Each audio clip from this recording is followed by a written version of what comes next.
Hello students, welcome to our YouTube channel commerce with Kanaujia ma'am.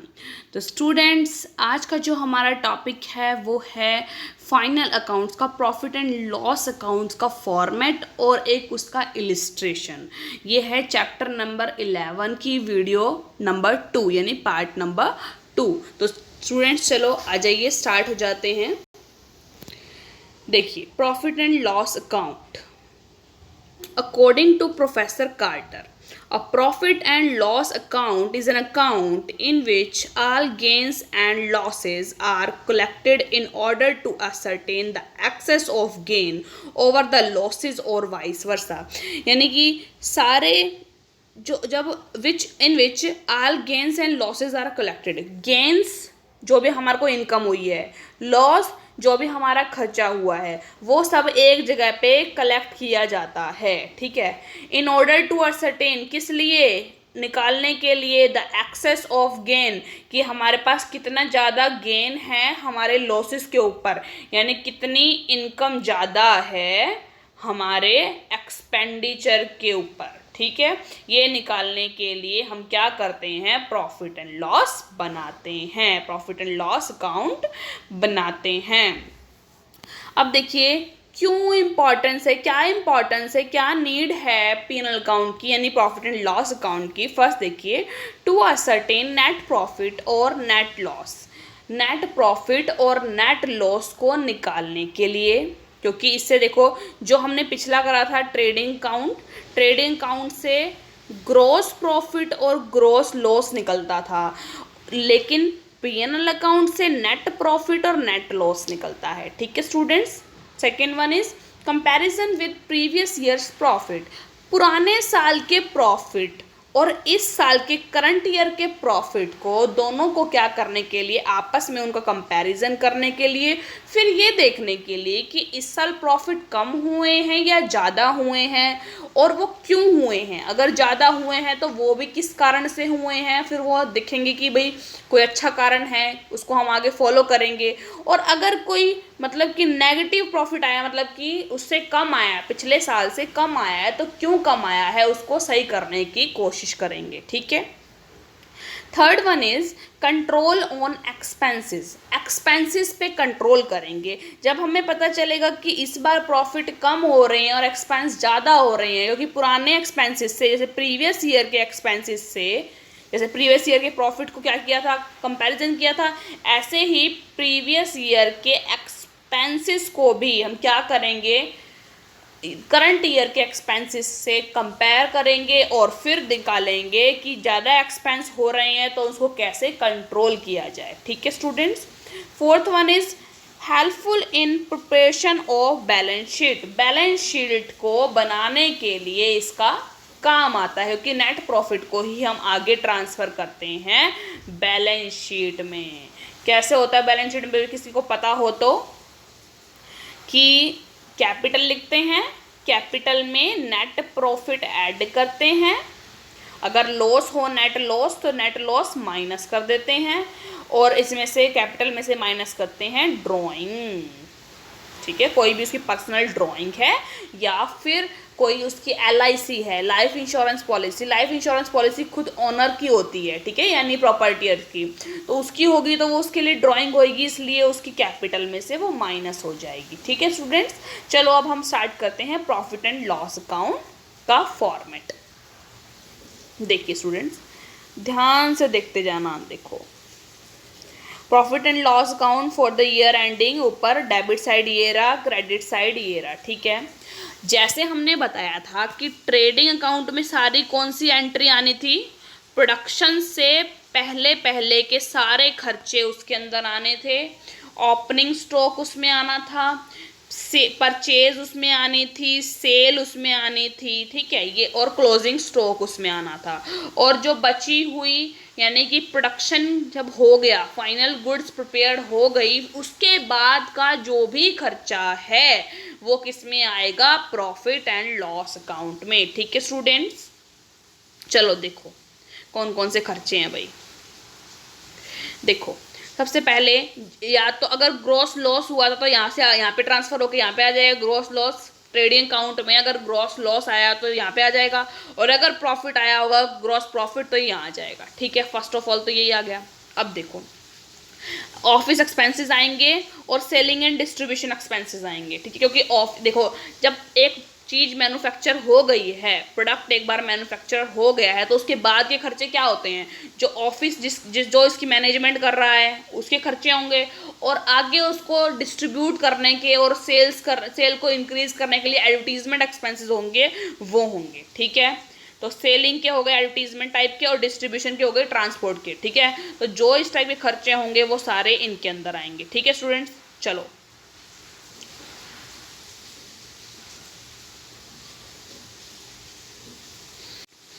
हाँ जी students, देखो चलो office expenses में जितनी भी सैलरी हैं एम्प्लॉयज़ वगैरह को दे रहे हो आप, वो सैलरी और वेजेस, अगर ओनली वेजेस होते तो कहाँ डालते, ट्रेडिंग अकाउंट में, आगे सैलरी लिखा आ गया तो यहाँ पीएनएल अकाउंट में आ जाएगा। रेंट रेट एंड टैक्सेस इसके अंदर आएंगे, प्रिंटेड और स्टेशनरी भी इसके अंदर आएंगे, ऑफिस का काम है, पोस्टेज की, लाइटनिंग की, इंश्योरेंस प्रीमियम की। अगर लाइटनिंग के आगे फैक्ट्री लाइटनिंग लिखा आ जाता तो ये कहाँ जाता, ट्रेडिंग अकाउंट में। इंश्योरेंस प्रीमियम का, टेलीफोन चार्जेस का, लीगल चार्जेस का, ठीक है, कोई भी लीगल चार्जेस आप पेमेंट कर रहे हो वो, एस्टैब्लिशमेंट एक्सपेंसेस, आपने वो कुछ चीज़ बनाया है उसके अंदर अगर आपके ऑफिस में कुछ खर्चे लगे हैं वो, ट्रेड एक्सपेंसेस जो आप व्यापार कर रहे हैं, मतलब सेल्स को बेचने के लिए कुछ भी चीज़ के लिए, तो वो सारे एक्सपेंसेस, और कोई भी जनरल एक्सपेंसेस हैं वो सारे किसके अंदर आएंगे, ऑफिस एक्सपेंसेस के अंदर, प्रॉफिट एंड लॉस अकाउंट में। और सेलिंग एंड डिस्ट्रीब्यूशन एक्सपेंसेस, ये देखो आगे पढ़ते हैं कौन कौन से हैं, और एक होंगे miscellaneous expenses, selling and distribution, या miscellaneous expenses. Selling and distribution में देखियो कैरिज आउटवर्ड और या फिर कैरिज ऑन सेल। आउटवर्ड मतलब जाने के लिए, तो जाता क्या है, सामान, तैयार माल सामान जो होता है वही जाता है, फाइनल गुड्स होती है जो प्रिपेयर हो जाती है वही जाती है, इसलिए कैरेज आउटवर्ड आ जाए तो इसमें आएगा प्रॉफिट एंड लॉस में, और कैरिड इनवर्ड आ जाए तो रॉ मटेरियल आते हैं इसलिए वो ट्रेडिंग अकाउंट में जाएगा। ठीक है, कैरेज ऑन सेल्स। आगे एडवर्टीजमेंट का खर्चा इसके अंदर आएगा, कमीशन कोई भी है वो इसके अंदर आएगा, आप पे कर रहे हो तो, ब्रोकरेज कोई पे कर रहे हो तो इसमें आएगा। बैड वो आप देख लेना कि कमीशन अगर डेबिट साइड में दे रखा हो तो वो खर्चा होगा, और अगर कमीशन क्रेडिट साइड में दे रखा होगा तो वो आपको मिला हुआ कमीशन, तो वो आपके क्रेडिट साइड में आएगा प्रॉफिट एंड लॉस के। बैड डेब्ट्स, कोई भी अगर आपके जो पर्सन है वो दिवालिया हो गया है और बैड डेब्ट्स का खर्चा जो है फिर वो इसके अंदर आ जाएगा। Export duty, packing charges, delivery van expenses, stable expenses, कोई भी है इस टाइप के खर्चे सारे सेलिंग एंड डिस्ट्रीब्यूशन में आ जाएंगे। ठीक है, मिसलेनियस एक्सपेंसेस देखो, कुछ अन्य खर्चे, डिस्काउंट, कोई भी आपने डिस्काउंट दिया, मान लो पेमेंट करने में कैश डिस्काउंट दे दी 2%, तो वो डिस्काउंट इसमें आ जाएगा। कोई रिपेयर है, कोई डेप्रिशिएशन किसी पे लगा है हमारी एसेट के ऊपर, तो याद रखना जो भी आपके एसेट पर डेप्रिशिएशन लगता है वो प्रॉफिट एंड लॉस के डेबिट साइड में चला जाता है। ठीक है, कोई भी इंटरेस्ट है डेबिट वाला, अगर क्रेडिट इंटरेस्ट है तो क्रेडिट साइड में जाएगा, यानी आपको वो मिला है इंटरेस्ट। ठीक है, bank charges, entertainment expenses, conveyance expenses, donation and charity, कोई डोनेशन में दिया है आपने, दान दिया है वो पैसा। Loss on sale of asset, अगर कोई एसेट बेची है, मैंने ये आपको बताया था कि कोई भी अगर एसेट बेचते हो आप उस पर लॉस होता है तो वो पीएनएल अकाउंट के डेबिट साइड में जाता है। ठीक है स्टूडेंट्स, और अगर नेट प्रॉफिट हुआ है तो यहाँ नेट प्रॉफिट लिख देंगे और ट्रांसफर टू कैपिटल अकाउंट में ट्रांसफ़र हो जाएगा। ठीक है, अब देखो आगे क्रेडिट साइड का देखते हैं। अब ग्रॉस प्रॉफिट वहाँ से आ गया, अगर ग्रॉस प्रॉफिट था कहाँ पे, ट्रेडिंग अकाउंट में, यहाँ ट्रांसफ़र होके आ गया। रेंट फ्रॉम टेनेंट, जो हमने रेंट रिसीव किया है वो,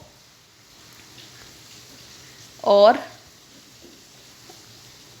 रेंट फ्रॉम टेनेंट से रेंट मिला है, रेंट को क्रेडिट दे रखा था यानी क्रेडिट साइड में, यानी हमें मिला है वो रेंट। ठीक है, डिस्काउंट कोई रिसीव किया है, डिस्काउंट क्रेडिट साइड में दे रखा हुआ, आपको डिस्काउंट दे रखा है, उसके आगे लिख रखा है क्रेडिट या डेबिट लिख रखा है डेबिट साइड में आएगा, क्रेडिट लिख रखा है तो क्रेडिट साइड में आएगा। क्रेडिट लिखने का मीन्स ये है कि वो डिस्काउंट हमें मिला है, हमने दिया नहीं है, कमीशन रिसीव, कोई भी कमीशन रिसीव किया है, इन्वेस्टमेंट पर इंटरेस्ट मिला है आपको, फ़ायदा हुआ है आपका, ठीक है, तो ये सारे क्रेडिट में होते जाएंगे। जो भी इनकम आ रही है, डिविडेंड शेयर्स पे डिविडेंड मिल रहा है वो इनकम है। बैड डेट्स पुराने थे, कोई रिकवर हो गए हैं, अब वो तो हमारा पैसा आया है, इनकम हुई है, वो इसमें लिख देंगे profit on sale of asset. Loss on sale of asset यहाँ जाता है डेबिट साइड में, और profit on sale of asset यहाँ जाता है क्रेडिट साइड में, क्योंकि ये इनकम है। इनकम फ्रॉम अदर सोर्स, कोई और अदर सोर्स से आपको अगर इनकम मिली है तो वो भी इसमें आएगी। यानी कि प्रॉफिट एंड लॉस में ये सारे एक्सपेंसेस आते हैं और यहाँ सारी इनकम आती है। ठीक है स्टूडेंट्स, याद रखना ये। और अब देखो लास्ट में क्या है, यहाँ पे कट गया, दिख नहीं रहा है आपको, बट यहाँ यह है, अगर नेट लॉस आता है तो आपके उसमें नेट लॉस आता है तो वो ट्रांसफ़र टू कैपिटल में आ जाएगा। ठीक है स्टूडेंट्स, कैपिटल अकाउंट में ट्रांसफ़र कर देंगे आप, कैपिटल अकाउंट में से जो भी ऐड हो जाएगा माइनस हो जाएगा। ठीक है स्टूडेंट, माइनस हो जाएगा, क्योंकि नेट प्रॉफिट ऐड होता है तो नेट लॉस क्या होगा, माइनस हो जाएगा। ठीक है स्टूडेंट, समझ में आया। अब एक इलिस्ट्रेशन करते हैं इससे रिगार्डिंग, ये फॉर्मेट आपको समझ में आ गया होगा। अब इसी से रिलेटेड एक क्वेश्चन करते हैं, अगर वो क्वेश्चन आपको समझ में आ जाता है तो आप आगे जो पूरा वाला क्वेश्चन मैं करवाऊंगी वो भी आपको समझ में आ जाएगा। फाइनल अकाउंट्स का पूरा प्रिपेयर करेंगे इकट्ठा। जैसे पहले, इससे पहली वीडियो में हमने ट्रेडिंग अकाउंट किया है, इस वीडियो में हमने प्रॉफिट एंड लॉस किया है, नेक्स्ट वीडियो में हम बैलेंस शीट करेंगे, और उससे नेक्स्ट वीडियो में हम पूरा क्वेश्चन करेंगे जिसमें तीनों अकाउंट बनाएंगे, trading and profit and loss account and balance sheet. चलो अब पहले P&L का एक क्या कर लेते हैं, इलिस्ट्रेशन कर लेते हैं। देखो इलिस्ट्रेशन में क्या दे रखा है। From the following particular, prepare a profit and loss account for the year ending 31st March 2016। दे रखा है आपको, ये दे रखा है। ग्रॉस प्रॉफिट दे रखा है भाई, ग्रॉस प्रॉफिट कहाँ आएगा, ये हमने यहाँ के देखा था, यहाँ आएगा जी ग्रॉस प्रॉफिट। ठीक है, क्रेडिट साइड में। ठीक है, आ गया। अब देखो आगे जो जो दे रखा है ना, आपको ये सारे डालते जाने। ट्रेड एक्सपेंसेस हैं, इसी में आएंगे, ये आ गए ट्रेड एक्सपेंसेस। रुक जाओ, स्क्रीन छोटी कर लेते हैं हम थोड़ी सी, इतनी ठीक है। हाँ जी, ये ठीक है। देखो अब ट्रेड एक्सपेंसेस आ गए, ये रे। कैरिज ऑन सेल्स, सेल पर कैरिज है, यहीं पे आएंगे, ये आ गया। ऑफिस सैलरी, ऑफिस की सैलरी है तो यहीं आएगी। पोस्टेज है, यहीं आएंगे। ऑफिस का रेंट है, यहीं आएगा, आ रहा है। आगे देखो लीगल चार्जेस हैं, यहीं आएंगे लीगल चार्जेस। ऑडिट की फ़ीस है, वो भी यहीं आएगी, ये देखो आ रही है। डोनेशन दिया है, वो भी यहीं आएगा, डोनेशन खर्चा है। सन्ड्री एक्सपेंसेस है और सेलिंग एक्सपेंसेस है, दोनों इसमें आएंगे। सन्ड्री एक्सपेंसेस, सेलिंग एक्सपेंसेस आ गए। इधर देखो अब डिस्काउंट अलाउ की है, डिस्काउंट अलाउ की है यानी कि खर्चा है वो हमारे लिए, हमारा एक्सपेंस है, तो वो डेबिट साइड में आएगा डिस्काउंट अलाउड। देखो ठीक है, लाइटनिंग का खर्चा है, ये आ गया। कमीशन रिसीव हुआ है, पैसे आए हैं, इनकम आई है, रिसीव हुई है, तो ये है क्रेडिट साइड में, ये देखो आ गया। बैड डेट्स, बैड डेट्स हो गए हैं तो क्या है, खर्चा एक्सपेंस है, ये आ गया देखो बैड डेट्स। और डिस्काउंट क्रेडिट है तो डिस्काउंट क्रेडिट साइड में चले जाओ, यानी डिस्काउंट रिसीव हुई है हमें ये रही। इंटरेस्ट ऑन लोन, लोन के ऊपर इंटरेस्ट दिया है यानी कि पे किया है हमारे लिए, वो एक्सपेंस है, मैंने लोन उठाया था हमने और उसके ऊपर इंटरेस्ट पे किया है, तो वो क्या हो गया, एक्सपेंस हो गया, वो यहाँ आएगा, ये देखो आ गया। और स्टेबल एक्सपेंसेस यहीं आएंगे, ये रे। एक्सपोर्ट ड्यूटी भी यहीं आएगी, ये री। मिसलेनियस रिसीट है, रिसीट तो यहाँ पर आएंगी सारी, क्योंकि इनकम होती है। अनप्रोडक्टिव एक्सपेंसेस जो भी हैं वो सारे यहीं आएंगे। और प्रोडक्टिव एक्सपेंसेस कहाँ आएंगे, ऊपर ट्रेडिंग अकाउंट, क्योंकि वो प्रोडक्शन से रिलेटेड है। ठीक है, ट्रैवलिंग एक्सपेंसेस भी इसके अंदर ही आएंगे। और जब सॉर्ट आउट करेंगे पूरा तो इसका टोटल और इसका टोटल करके यहाँ पे नेट प्रॉफिट निकल जाएगा हमारा। कितना निकला है, 1,50,160 रुपये। ठीक है स्टूडेंट, समझ में आया आपको। और ये अब ये कहाँ ट्रांसफ़र हो जाएगा, कैपिटल में ट्रांसफ़र हो जाएगा, कैपिटल में ऐड हो जाएगा, कैपिटल में जाके बैलेंस शीट में ये ऐड हो जाएगा। ठीक है, ठीक है स्टूडेंट्स, आई होप आपको ये जो इलिस्ट्रेशन है, फॉर्मेट है जो P&L अकाउंट का, वो समझ में आया होगा। नेक्स्ट वीडियो में हम बैलेंस शीट करेंगे कि बैलेंस शीट कैसे प्रिपेयर करते हैं। तो स्टूडेंट ज़्यादा से ज़्यादा मेरे चैनल को सब्सक्राइब कीजिए, लाइक कीजिए वीडियोज़ को, और ज़्यादा से ज़्यादा शेयर कीजिए। Thank you students.